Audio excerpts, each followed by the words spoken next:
வணக்கம், இது உங்கள் தமிழ் சைனிக். இந்த வீடியோ பார்த்தீங்கன்னாக்கா ரொம்ப முக்கியமான வீடியோ.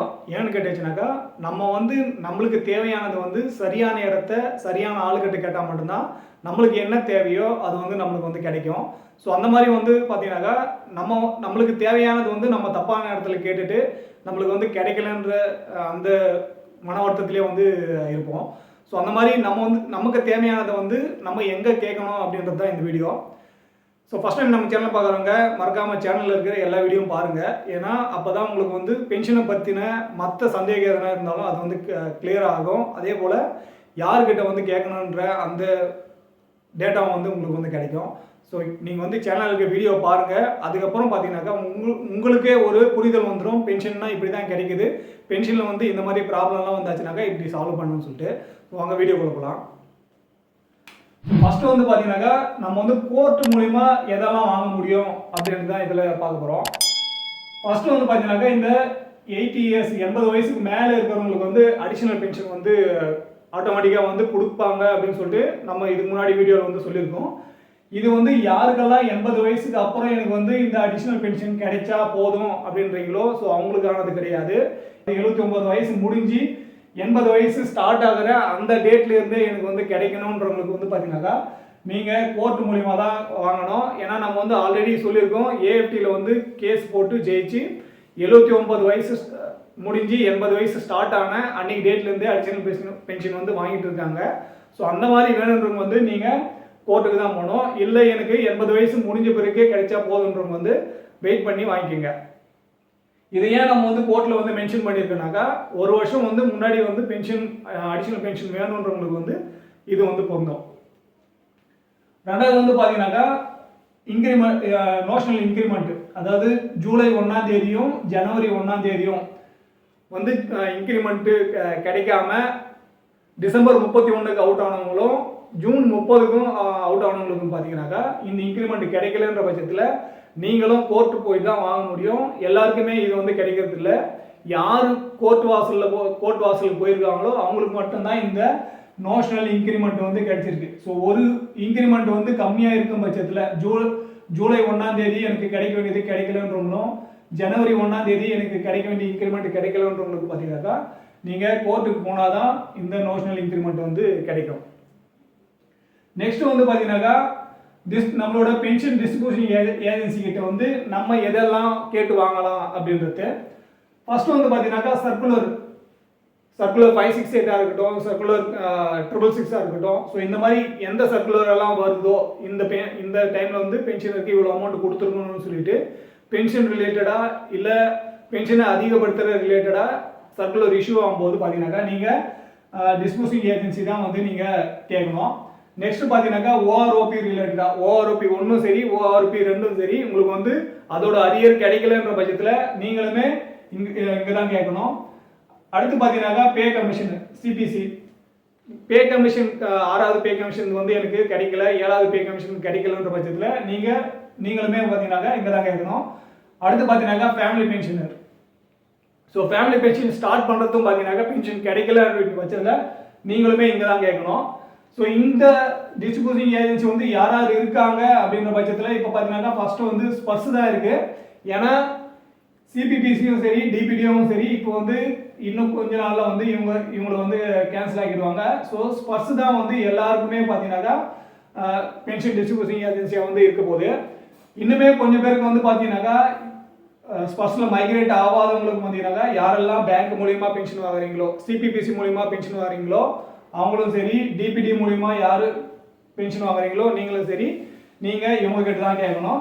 யாருக்கெல்லாம் ஸ்பர்ஸில் மைக்ரேட் ஆகிட்டு ஃபேமிலி பென்ஷன் கிடைக்கல, இல்லை பே கமிஷனோட அரியர் கிடைக்கல, ஓஆர்ஓபியோட அரியர்ஸ் கிடைக்கல, இல்லை இந்த சர்க்குலரோட அமௌண்ட் எனக்கு கிரெடிட் ஆகலை அப்படின்ற பட்சத்தில் நீங்கள் இந்த எந்த ஏஜென்சி கிட்ட நீங்கள் உங்களுக்கு பென்ஷன் வருதோ அந்த ஏஜென்சி கிட்ட தான் கேட்கணும்.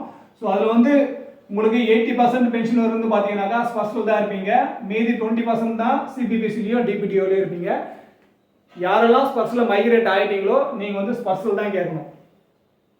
அடுத்து பார்த்தீங்கன்னாக்கா அந்தந்த ரெஜிமெண்ட்டோட ரெக்கார்டு, நிறைய ரெஜிமெண்ட்டில் வந்து சர்வீஸ் பண்ணவங்க வந்து இருப்பீங்க. ஸோ இஎம்ஐயாக இருக்கட்டும், இல்லை எம்ஐஜியாக இருக்கட்டும், இல்லை எம்ஆர்சியாக இருக்கட்டும், இல்லை அசாம் ரைஃபிளாக இருக்கட்டும்.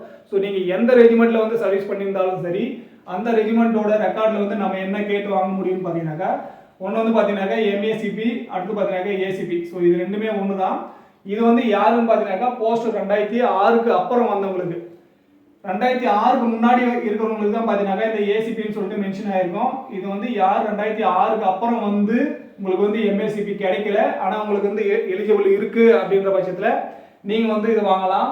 எம்ஏசிபினா என்ன, அது யாருக்கு கிடைக்குன்ற வீடியோ வந்து நம்ம ஆல்ரெடி போட்டிருக்கோம். ஸோ அதை பார்த்தீங்கன்னாக்கா எம்ஏசிபி வந்து யாருக்கு கிடைக்கும், யாருக்கு கிடைக்காது, அப்படி கிடைச்சாச்சுனாக்கா நம்மளோட பேமெண்ட்ல வந்து எப்படி இன்க்ரிமெண்ட் ஆகும் அப்படின்னு சொல்லிட்டோம் டீட்டெயிலான வீடியோ இருக்கு. ஸோ அதனால தான் நம்ம சொல்றது, நீங்கள் ஃபர்ஸ்ட் சேனல் இருக்க வீடியோ பாருங்க, பென்ஷன்னா என்னன்னு சொல்லிட்டு நீங்கள் புரிஞ்சுக்கங்க. அதுக்கப்புறம் தான் உங்களுக்கு வந்து எங்கேருந்து ஸ்டார்ட் பண்ணணும், நம்மளுக்கு கிடைக்காத அமௌண்ட்டை வந்து நம்ம யாருக்கிட்ட கேட்டு வாங்கணும் அப்படின்ற அந்த விளக்கம் வந்து உங்களுக்கு தெரியும். அடுத்து பார்த்தீங்கன்னாக்கா பார்ட் ஆர்டர். நீங்கள் ஏதாவது பார்ட் ஆர்டர் பண்ணணும் அப்படின்ற பட்சத்தில் நீங்கள் ரெக்கார்டு கிட்ட தான் சொல்ல முடியும், இந்த டேட்டா வந்து எனக்கு தப்பாக இருக்குது, இதை வந்து பார்ட் அவுட் பண்ணுன்னு சொல்லிட்டு. ஸோ இந்த பார்ட் அவுட் போயிட்டு நம்ம இந்த பென்ஷன் டிஸ்ட்ரிபியூஷன் ஏஜென்ட் சொல்ல முடியாது, அதே போல் பார்த்தீங்கன்னா கோர்ட்லேயும் சொல்ல முடியாது. நீங்கள் ரெக்கார்டில் பண்ண வேண்டிய வேலையை ரெக்கார்டில் தான் பண்ணோம். ஏஜென்சிக்கு பென்ஷன் டிஸ்ட்ரிபியூஷன் ஏஜென்சி கிட்ட நம்ம என்ன கேட்கணுமோ அது வந்து அவங்க கிட்ட தான் கேட்கணும். ஸோ இந்த மாதிரி யாருக்கிட்ட என்ன கேட்கணுமோ அவங்க கிட்ட கேட்டால் மட்டும்தான் நம்மளுக்கு தேவையானது வந்து கிடைக்கும். இன்கேஸ் இவங்க வந்து அதாவது இந்த சர்க்குலர் 568 வந்து எனக்கு கிடைக்க வேண்டியது அமௌண்ட் வந்து கிடைக்கல, அப்படி இல்லை எனக்கு OROP 2ஓட அரியர் வந்து கிடைக்கல, நான் வந்து இவங்க கிட்ட ரிக்வஸ்ட் பண்ணியாச்சு, ஃபோன் பண்ணி பேசியாச்சு, லெட்டர் எழுதியாச்சு, எனக்கு எந்த விதமான ஆக்ஷனும் எடுக்கலை அப்படின்ற பட்சத்தில் இவங்களுக்கு எல்லாருக்கும் ஒரு ஆள் இருக்காங்க, அவங்க தான் பார்த்தீங்கன்னாக்கா சிபிக்கிறாங்க. ஸோ இவங்களுக்கு நீங்கள் வந்து எந்த பென்ஷனில் டிஸ்ட்ரிபியூஷன் ஏஜென்சிக்கு வந்து நீங்கள் லெட்டர் எழுதியிருந்தாலும் சரி, ஸ்பஷ்டாக இருக்கட்டும், சிபிபிசியாக இருக்கட்டும், இல்லை டிபிடியாக இருக்கட்டும், இல்லை ரெக்கார்டுக்குமே நீங்கள் வந்து லெட்டர் அனுப்பிச்சிங்க, அவங்க எந்த விதமான ஆக்ஷனுமே எடுக்கலை, இவ்வளோ நாள் ஆயிடுச்சு, கிட்டத்தட்ட ஒரு 3 மாதம் 4 மாதம் ஆயிடுச்சு, எனக்கு எந்த ரிப்ளையும் வரல, அவங்க என்ன பண்ணாங்கன்னு சொல்லிட்டு எனக்கு தெரியல அப்படின்ற பட்சத்தில் என்ன லெட்டர் வந்து நீங்கள் இவங்களுக்கு சென்ட் பண்ணீங்களோ அந்த காப்பியோட சிபி கிராமில் வந்து கிரீவன்ஸ் போடுங்க. ஸோ அவங்க வந்து உங்களுக்கு அதிகபட்சமாக ஒரு மாதத்துக்குள்ளேயே உங்களுக்கு வந்து உங்களோட ப்ராப்ளம் வந்து சால்வ் ஆகிடும். குறைஞ்சபட்சம் பார்த்தீங்கன்னாக்கா இதில் 7 நாளுக்குள்ளே இவங்க வந்து ரிப்ளை கொடுத்துருவாங்க உங்களுக்கு. அதிகபட்சமாக 30 நாள், நான் வந்து டைம் வந்து அதிகமாகவே சொல்கிறேன், அதுக்குள்ளேயே உங்களுக்கு வந்து பார்த்தீங்கன்னாக்கா சிபி கிராமில் வந்து உங்களுக்கு ரிப்ளை வந்துடும். ஸோ இவங்க 2 பேரும் உங்களோட பென்ஷன் டிஸ்ட்ரிபியூஷன் ஏஜென்சி வந்து உங்களுக்கு சரியான வேலை பண்ணலை, அதே போல் ரெக்கார்டும் வந்து எனக்கு சரியான ரிப்ளை தரலன்ற பட்சத்தில் நீங்கள் சிபி கிராமில் கிரீவன்ஸ் போடுங்க, உங்களுக்கு 100% வந்து உங்களுக்கு ரிப்ளை வரும். சிபி கிராமில் கிரீவன்ஸ் போட்ட பிறகு உங்களுக்கு ரிப்ளை வரலனாக்கா நீங்கள் ஃபோன் பண்ணியும் பேசலாம். சிபி கிராம் நீங்கள் வந்து பிசிடிஐ கால் பண்ணும்போது எனக்கு கால் பிக்கப் ஆகலை அப்படின்னு சொல்கிறவங்க வந்து கண்டிப்பாக சிபி கிராம் வந்து நீங்கள் கால் பண்ணும்போது எடுப்பாங்க. அதோட நம்பரை வந்து இப்போ நீங்கள் ஸ்க்ரீனில் பார்த்துட்டு இருக்கீங்க. ஸோ இதுதான் சிபி கிராமோட கம்ப்ளைண்ட் ரெஜிஸ்டர் நம்பரு. உங்களோட கம்ப்ளைண்ட் வந்து ரெஜிஸ்டர் பண்ணிட்டு நீங்கள் வந்து சிபி கிராம் வந்து எனக்கு எந்த விதமான ரிப்ளையும் வரலன்ற பட்சத்தில் நீங்கள் இந்த நம்பர் கால் பண்ணி பேசியும் நீங்கள் உங்களோட கம்ப்ளைண்ட் வந்து என்ன ஸ்டேட்டஸ் இருக்குன்னு சொல்லிட்டு கேட்டுக்க முடியும். ஸோ இதுதான் வந்து நம்மளுக்கு எங்கே கேட்கணுமோ அந்த இடத்த வந்து கேட்கணும். இதை தவிர்த்து, அதான் நான் மென்ஷன் பண்ண பாயிண்ட்டை தவிர்த்து மற்ற ஏதாவது பாயிண்ட் இருந்தாக்கா கீழே கமெண்ட் செக்ஷனில் சொல்லுங்கள்.